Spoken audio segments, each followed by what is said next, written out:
Hey, good morning. How are you this morning? Gosh, I hope you had a great weekend.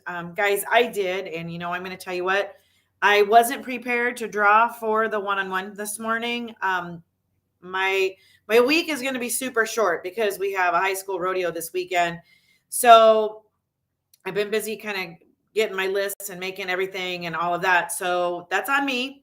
But I will go ahead and draw for it tomorrow. And then I will announce that for you guys tomorrow. Okay. But guys, you can still win. So you can get in the drawing one last time before the week is up. All you have to do is like the video that you're watching. It doesn't matter which video you are watching, just like the one you're watching. And I will get you entered into the drawing. Okay. Guys, if you can see my t-shirt this morning, it says, "You can do it, coffee." Love coffee. That is how I am feeling today. I needed to make sure I had a double shot of espresso this morning. We had a fun weekend. We got to work and then we played some too. So it was a good balance for the whole weekend. All right, guys.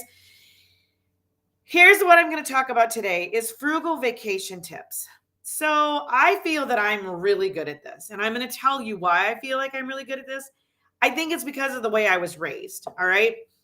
So just because you're pinching pennies doesn't mean you can't have fun on vacation. We just need to kind of go back to old timer thinking. Okay. So when I was a kid, we always took a week's vacation in Minnesota. My dad had some relation that had a cabin up there. We would go up there, and I don't even think they rented it per se, as much as maybe we just did some repairs on it and we paid for that. We just kept good condition of it. But it was me and all my aunts and uncles and all my cousins. We all went, my sister, everybody. Okay. So, but here's one of the things that we did do. We never stopped to go out to eat. I think we got one meal out to eat every week, maybe two. Okay. So what we would do on this vacation, a lot of times we would just fish. We would play in the lake. Us as kids, we'd play in the lake. We'd go out on the boat a little bit. We didn't even go out on the boat that much. But one of the things that I do remember is my mom always packed lunch going up and coming back. We always packed lunch. Okay. So going up, we would leave super early in the morning. We would stop just before Minneapolis, actually. And we would have a lot of times cold fried chicken, potato salad. My mom would make this all up like the day before, and then we would eat it on the road. But we didn't stop for lunch. We stopped for lunch, but we didn't stop at Hardee's, McDonald's, or, there just wasn't that many things out there like that at the time, especially in all the small towns like there is now. And they didn't want to stop in Minneapolis, which I don't blame them. Okay. Because it gets a little confusing in Minneapolis if you're not familiar. Okay. And back then we didn't have GPS telling us where to go. All we had was a map and signs, right? So we had to do it old school.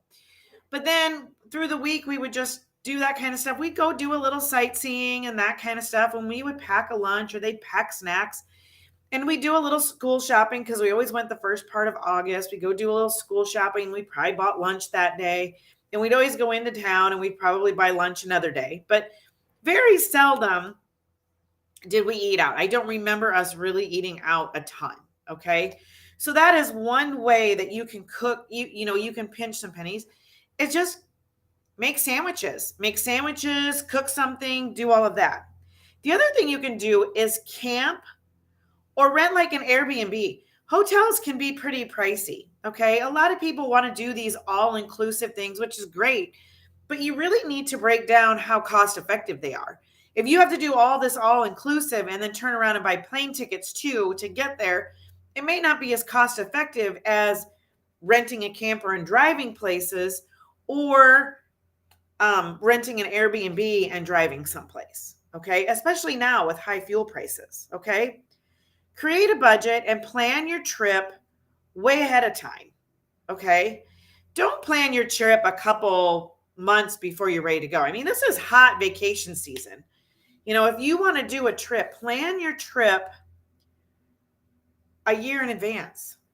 and budget for it. Budget for it. Write down all the things that you want to do, budget for them, start saving. Then when you go do your vacation, you don't feel like it's such a pinchy thing. Okay. Then you can still go and enjoy your vacation. And that's some of why people do these all inclusive, because they book them through a travel agent and then they just pay for them for a year. And then when they're ready to go, it's all taken care of. They don't have to worry about it, which is fine. But if you're really trying to pinch pennies, you just need to really do the numbers and make sure that it's cost effective and they aren't getting you on both ends. Okay.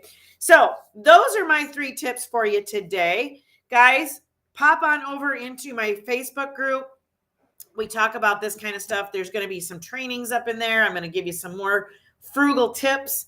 But pop over there. The link is in the description. I will see you guys all tomorrow. You have an amazing day.